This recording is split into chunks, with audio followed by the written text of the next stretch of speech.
Hi, let's talk about the Youth Justice Community Partnership Innovation Grants. This is an exciting opportunity for all of us to work together. That's why Youth Justice is inviting communities, organisations and industry to support young people towards brighter futures and improve community safety. We respectfully acknowledge the First Nations people of Australia and recognise them as the traditional owners and custodians. We recognise their cultural and spiritual connection with land, sea, family and community. We pay respect to elders past and present, as well as existing and emerging leaders. In Youth Justice, we support children, young people and their families to reduce reoffending. We do this in partnership with non-government organisations and other government agencies like education, housing and police. We are committed to increasing our investment in Aboriginal and Torres Strait Islander community-controlled organisations. Our aim is to invest in community-led, place-based responses to trial new ways of working to keep children, young people and communities safe. What we know about youth offending is that it is heavily influenced by a young person's peers, cognitive or brain function, environment, and community perception. We know that the earlier a young person offends, the higher the risk and likelihood they will develop entrenched criminal behaviour. 13 to 17 years of age can be a challenging period in a young person's life. Children and young people who are at risk of coming into contact with youth justice or who become offenders often face complex issues such as trauma, domestic and family violence, poverty, and mental health issues. For example, from the Youth Justice Census of Young People in 2021, we identified that 78% were known to use a substance, 45% had at least one mental health disorder and/or behavioural disorder, and 15% had at least one diagnosed or suspected disability. Connecting with young people at times and places where they may be at risk and linking them to the right support helps reduce youth offending. It diverts young people away from the police and courts. For most young people, what we're doing works. Around 50% of young people charged with a criminal offence don't return to the youth justice system. And since 2019, there has been a 20% reduction in the number of young people with a proven offence. Communities have an important role to play. Community members are often the first to see when a young person starts to disconnect. We want to support Queensland communities to build on their experience, knowledge and cultural diversity to achieve positive outcomes for young people, either in or at risk of entering the youth justice system. You may know or have ideas about what could happen in your area to make these positive changes. New ideas and innovative solutions that prove to be successful at reducing offending have the potential to transform the way we work with and respond to children, young people and their families. The non-government sector is uniquely placed to engage with communities and partner with to provide sustainable services.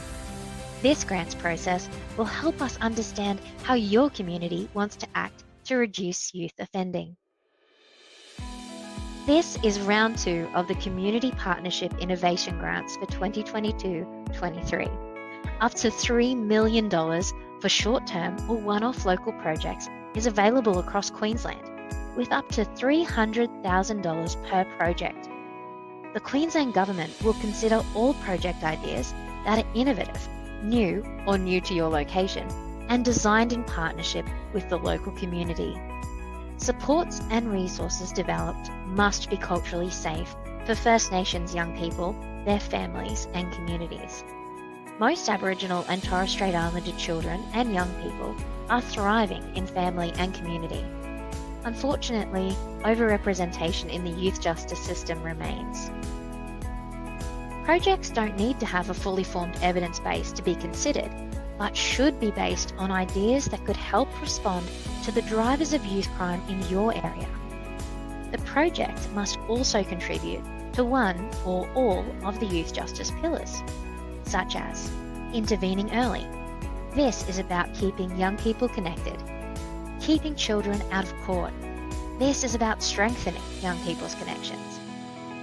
Keeping children out of custody. This is about reconnecting young people. And reducing reoffending, which could include healing young people's connections to kin and community. To be eligible for a grant, you must be an incorporated not-for-profit, registered business, or legal entity, or have an auspice agreement with an entity like one of these. Aboriginal and Torres Strait Islander community-controlled organisations and businesses are strongly encouraged to apply. Your application must describe the project, including the purpose or aim, what the benefits will be, and how we can measure that. Include a project plan that shows what activities or products will be delivered and what knowledge or experience you have working with young people with complex needs and Aboriginal and Torres Strait Islander people. Tell us why your project is innovative and why your community needs this type of response. Tell us what evidence you have that this response should work and how it will contribute to youth justice outcomes. We want to know how your project will support the cultural diversity in your community. By that, we mean how you'll work together with others to solve complex problems. Include any experience you have working with your traditional custodians, elders, or different clan groups in your community. Include a budget that clearly outlines the realistic costs of delivering the project. When doing this, tell us if there's any in-kind support or other income for the project and what the funding will be spent on. If you want to put in an application that is statewide or covers multiple locations, you'll also need to explain how the response can be tailored to specific local community needs. Where the project is a partnership, one party must nominate to be the lead agency and submit the application on behalf of everyone involved. Think carefully about who that should be. The lead agency is responsible for making sure that the contract conditions are met, reports are submitted, and that funding is accredited to the government.